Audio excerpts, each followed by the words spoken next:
অত্যন্ত ভারাক্রান্ত হৃদয় নিয়ে আজকে গণমাধ্যমের সামনে দাঁড়িয়েছি। সত্যিকার অর্থে বাংলাদেশের একটি রাজনৈতিক দলের শীর্ষ দায়িত্বশীল প্রথম সারির একজন রাজনীতিবিদ, বাংলাদেশের সর্বোচ্চ বিদ্যাপীঠ ঢাকা বিশ্ববিদ্যালয়ের নির্বাচিত ভিপি জনাব নুরুল হক নূর আজকে যে অবস্থার সম্মুখীন, এতে বাংলাদেশের বর্তমান পরিস্থিতি কতটা উদ্বেগজনক আর একটি চাক্ষুষ প্রমাণ। আমি ভিপি নূরের যেই পরিস্থিতি দেখেছি, এটি আসলে ভাষায় ব্যক্ত করা সম্ভব নয়। তার ডান চোখ যেভাবে ইনজুরির শিকার হয়েছে এবং মাথায় যে আঘাতের চিহ্ন দেখলাম এবং নাকে তো দেখা যায় না, ওখানে সম্পূর্ণ ব্যান্ডেজ করা, তো এক ভীতিকর ভয়াবহ অবস্থা এক কথায় বলতে গেলে।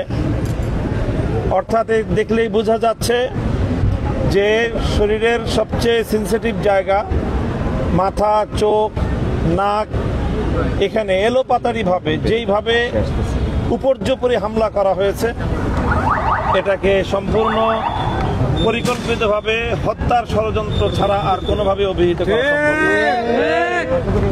নুরুল হক নূর সাহেবকে যেভাবে আঘাত করা হয়েছে এবং তার দলীয় নেতাকর্মীদেরকে, এমনকি তাদের দলীয় কার্যালয়ে ঢুকে আইন শৃঙ্খলা রক্ষাকারী বাহিনীর সদস্যরা এইভাবে তাদের উপর চড়াও হয়েছে।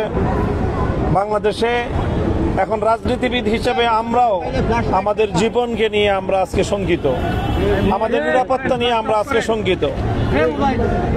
আমরা অত্যন্ত উদ্বেগ এবং উৎকণ্ঠার সাথে যে কথাটি ব্যক্ত করতে চাচ্ছি সেটা হলো এই, আজকে এই 29 আগস্টের এই হামলা, এটা আমাদেরকে মনে করিয়ে দিচ্ছে যে 2024-এর 5ই আগস্ট পূর্ববর্তী পুলিশের চরিত্র কোনো পরিবর্তন ঘটেনি। তার চেয়ে ভয়ঙ্কর বিষয় হলো এই যে এই হামলা যজ্ঞের সঙ্গে সরাসরি বাংলাদেশের মানুষের আস্থার সর্বশেষ যে জায়গাটুকু ছিল, সেই সেনাবাহিনীকেও কলঙ্কিত করে দেওয়া হলো।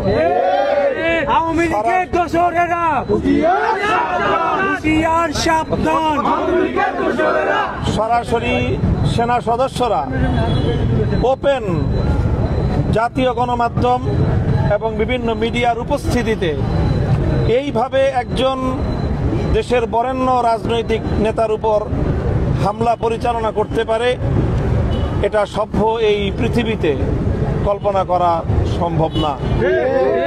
কাজে আমরা মনে করি দেশ আজ গভীর সংকটের মুখে। পরাজিত শক্তি তারা যে কোনো উপায়ে জুলাই বিপ্লবীদের কাছ থেকে প্রতিশোধ গ্রহণ করার জন্য তারা মারমুখী হয়ে উঠেছে। কাজেই এই পরিস্থিতিতে আমি বলতে চাই, বাংলাদেশের দেশপ্রেমিক রাজনৈতিক সকল পক্ষ, দেশের আপামর জনসাধারণ, সারা দেশের সকল ছাত্র জনতা, আজকে এই পরিস্থিতিতে শুধু এক ভিপি নুরুল হক নূরের উপর হামলা হয়েছে, এটি আসলে তাদের একটি টেস্ট কেস। তারা যদি আজকে নুরুল হক নূরের উপর এভাবে হামলা চালিয়ে এবং তার দলীয় সেক্রেটারি জেনারেল জনাব রাশেদ খান এবং অন্যান্য তাদের দলীয় প্রায় অর্ধ শতাধিক নেতাকর্মীদেরকে এইভাবে বর্বরোচিত হামলায় ক্ষতবিক্ষত করে দিয়ে, তাদেরকে হাসপাতালে শয্যাশায়ী করে দিয়ে যদি এই হামলাকারীরা পার পেয়ে যায়, তাহলে জুলাই বিপ্লবের অংশীজন কেউ নিরাপদ থাকবে না। কাজে আজকে আমাদেরকে সিদ্ধান্ত নিতে হবে যে জুলাই বিপ্লব সফল হবে না ব্যর্থ হবে। আমরা, আমাদের ভাইয়েরা সহস্রাধিক তাজা প্রাণ রক্তের বিনিময়ে যেই ফ্যাসিবাদকে বাংলার মাটি থেকে উৎখাত করেছে, তারা আবার এভাবে 1 বছর অতিক্রান্ত হতে না হতেই আবার সে আগস্টে তারা আমাদের নেতৃবৃন্দকে রক্তাক্ত করে পাল্টা চ্যালেঞ্জ ছুড়ে দিয়েছে। রক্তের বন্যায় ভেসে যাবে অন্যায়, আশঙ্কাজনক। কাজেই আমরা ডাক্তারদের সাথে কথা বলেছি, বিভিন্ন নুরুল হক নূরের অবস্থা সংকটাপন্ন, আরও কয়েকদিন লাগবে হয়তো, তারপরে পরিপূর্ণ অবস্থা অনুমান করা যাবে যে ক্ষত এবং আঘাতের চিহ্নটা কতটা গভীর, মস্তিষ্কের ক্ষতটা কতটা গভীর এবং তার চোখের কি অবস্থা। তো এইভাবে এই বাংলাদেশের এই নৃশংস এবং এই রকম পরিকল্পিত যৌথ বাহিনীর হামলায় শিকার হয়ে আজকে আমরা জুলাই বিপ্লবের অংশীজন সকলকে বলবো যে আমাদের আর হাতে সময় নেই। এই মুহূর্তে ঐক্যবদ্ধভাবে এই ষড়যন্ত্রকারীদেরকে, ফ্যাসিবাদ এবং তার দোসরদেরকে যদি আমরা মোকাবেলা করতে না পারি, তাহলে বাংলাদেশে দেশপ্রেমিক জনতা থাকতে পারবে না। কাজে আজকে আমাদের সিদ্ধান্ত নেওয়ার সময় এসেছে, আমরা এদেশে থাকবো না বাংলাদেশ বিরোধী অন্য কোনো শক্তি বাংলাদেশকে শাসন করবে। দেশের অস্তিত্ব এবং দেশের স্বাধীনতা আজকে প্রশ্নের সম্মুখীন, হুমকির সম্মুখীন। কাজে এই পরিস্থিতি থেকে যদি আমরা ঐক্যবদ্ধভাবে ইনশাল্লাহ আবার যদি আমরা মোকাবেলা করতে নামি, ইনশাল্লাহ ফ্যাসিবাদী স্বৈরাচারী শেখ হাসিনা যেভাবে দেশ ছেড়ে পালিয়ে যেতে বাধ্য হয়েছে, তার দোসরদেরও মুখোশ উন্মোচিত হবে এবং তারাও ইনশাল্লাহ জনতার এই ঐক্যবদ্ধ প্রতিরোধের মুখে তারাও পরাস্ত হবে ইনশাল্লাহ।